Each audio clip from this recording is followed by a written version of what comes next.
Hello and welcome back. Let's install Active Presenter on your system. Open your browser and search for Active Presenter.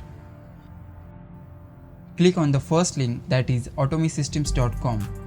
Link is also given in the description. Now navigate to the download menu.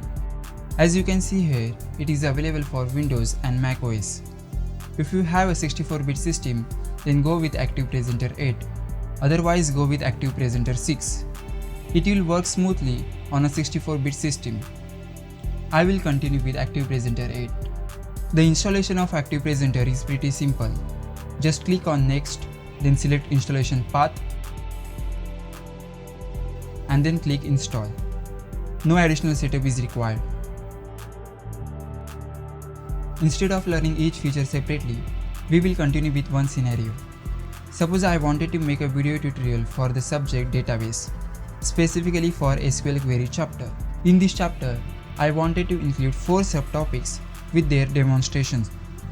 So next couple of videos are about creating this e-learning video. If you have any question, let us know in the comments. Otherwise, let's keep going.